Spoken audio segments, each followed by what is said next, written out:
Welcome to my channel. आज का जो टॉपिक है वो इनऑर्गेनिक केमिस्ट्री का टॉपिक है, हाइजेनबर्ग अनसर्टेनिटी प्रिंसिपल। तो चलिए स्टार्ट करते हैं आज का टॉपिक।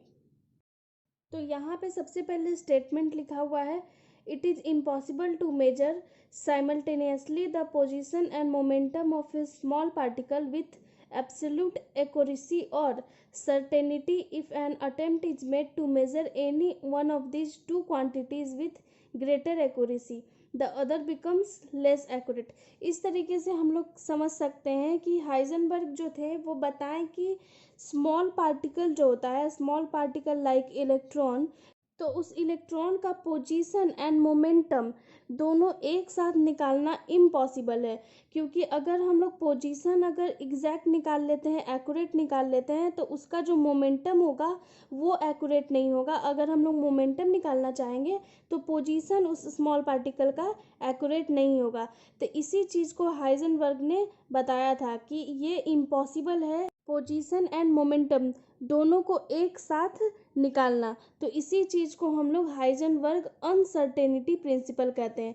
तो यहाँ पे उन्होंने क्या बताया था, the product of the uncertainty in the position. Position को यहाँ पे डेल्टा एक्स से शो किया गया है। ये जो डेल्टा एक्स है वो स्मॉल पार्टिकल का पोजीशन बताएगा।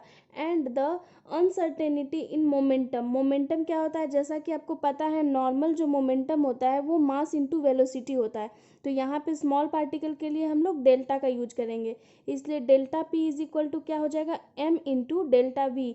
ये हो गया स्मॉल पार्टिकल का मोमेंटम और ये हो गया पोजीशन। तो हाइजेनबर्ग ने क्या कहा था कि ये इन दोनों का जो प्रोडक्ट होगा, पोजीशन और मोमेंटम का जो प्रोडक्ट होगा वो ऑलवेज एक कांस्टेंट टर्म होगा, यानी ये कांस्टेंट वैल्यू होगा।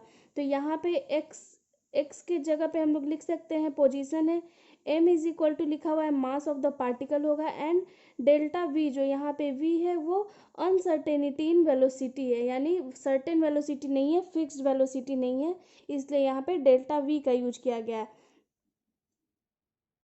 तो देन प्रोडक्ट क्या होगा, constant value is equal to H upon 4 pi, यानी कांस्टेंट जो टर्म होगा वो एच अपॉन 4 पाई के टर्म में होगा, जहाँ पे एच इज इक्वल टू क्या है, प्लैंक कांस्टेंट है। तो अगर इसके मैथमेटिकल एक्सप्लेनेशन के बारे में बात करें, यानी मैथमेटिकल टर्म में क्या होगा, तो प्रोडक्ट क्या होगा पोजीशन एंड मोमेंटम का, तो डेल्टा एक्स पोजीशन हो गया और डेल्टा पी मोमेंटम हो गया।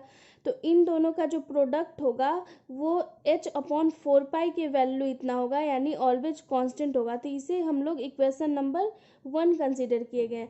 Putting delta P is equal to M into delta V, जैसा कि आप यहाँ पे देखे थे momentum delta P is equal to M into delta V है। तो इसी वैल्यू को हम लोग पुट करेंगे इक्वेशन नंबर 1 में।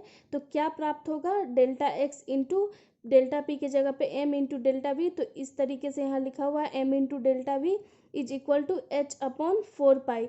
तो अगर इस इक्वेशन को सिंप्लीफाई फॉर्म में हम लोग लिखे तो क्या हो जाएगा, डेल्टा वी और डेल्टा एक्स को एक साथ रखे हैं और एम जो है वो अपॉन में आ जाएगा। तो delta X into delta V is equal to हो जाएगा एच अपॉन 4 पाई एम। तो ये जो इक्वेशन है वो हाइजेनबर्ग अनसर्टेनिटी प्रिंसिपल का मैथमेटिकल इक्वेशन है। इससे ये पता चलता है कि हम लोग किसी भी स्मॉल पार्टिकल का exact position and momentum at a time नहीं बता सकते, यानी एक ही समय पे पोजीशन और मोमेंटम उस पार्टिकल का हम लोग डिटरमाइन नहीं कर सकते या फाइंड नहीं कर सकते हैं। नेक्स्ट हम लोग इसी चीज़ को हम लोग एक डायग्राम के थ्रू बहुत अच्छे तरीके से समझ सकते हैं। तो चलिए देखते हैं क्या है डायग्राम। तो यहाँ पे डायग्राम है, डायग्राम में आप यहाँ पे देख रहे हैं इलेक्ट्रॉन है। तो इलेक्ट्रॉन जो है वो सर्कुलर पाथ में मूव करते रहता है। तो हम लोग एक एक्सपेरिमेंट करते हैं जिसमें देखते हैं कि इलेक्ट्रॉन का एग्जैक्ट पोजीशन निकालना चाहते हैं।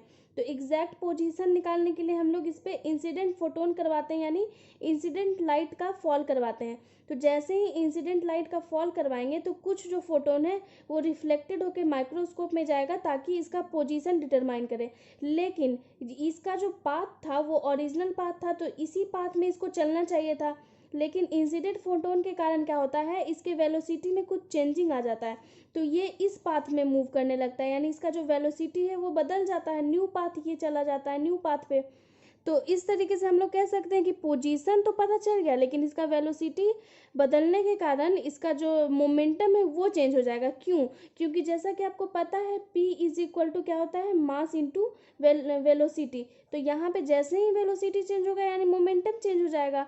तो इसी चीज़ को हाइजेनबर्ग ने प्रूव किया था कि जब हम किसी स्मॉल पार्टिकल का पोजीशन फाइंड करेंगे तो उसके मोमेंटम का जो वैल्यू होगा वो अलग आ जाएगा, यानी पोजीशन और मोमेंटम दोनों एक साथ डिटरमाइन हम लोग नहीं कर सकते हैं। तो इसी चीज़ को यहाँ पे लैंग्वेज के फॉर्म में लिखा गया है। Suppose we attempt to measure both the position and momentum of an electron. To locate the position of the electron, we have to use light so that the photons of light strikes the electron and the reflected photon is seen in the microscope. As a result of hitting by the photon, the position as well as the velocity of the electron are altered. उसी चीज़ को लिखा गया है कि जब हम लोग position find करना चाहते हैं इलेक्ट्रॉन का तो उस पर फोटोन लाइट का इंसिडेंट करवाना पड़ता है। तो जैसे ही इंसिडेंट होता है तो हीटिंग करता है वो इलेक्ट्रॉन को, तो उसके कारण उसका पोजीशन भी चेंज हो जाता है और वेलोसिटी में भी फ़र्क आता है। तो पोजीशन तो हम लोग माइक्रोस्कोप से देख लेते हैं, लेकिन उसके वेलोसिटी चेंजिंग के कारण उसके मोमेंटम में भी चेंज आ जाता है। तो इस तरीके से हाइजेनबर्ग अनसर्टेनिटी प्रिंसिपल प्रूफ होता है। तो यहाँ पे एक सिग्निफिकेंस है, सिग्निफिकेंस यही है कि it is only good for microscopic particles, यानी ये बहुत ही स्मॉल पार्टिकल्स के लिए अप्लीकेबल है, ये बड़े लेवल के पार्टिकल्स के लिए अप्लीकेबल नहीं है हाइजेनबर्ग अनसर्टेनिटी प्रिंसिपल, बस ये स्मॉल पार्टिकल्स के लिए अप्लीकेबल है। तो आज का जो वीडियो है वो यहीं पे ख़त्म होता है। बहुत ही इजी टॉपिक था, अगर आप इसे एक बार बहुत अच्छे तरीके से पढ़ लेते हैं तो आराम से समझ में आ जाएगा। तो अगर आपको मेरा वीडियो अच्छा लगे तो ज़्यादा से ज़्यादा लाइक कीजिए, शेयर कीजिए, सब्सक्राइब कीजिए। Thank you so much.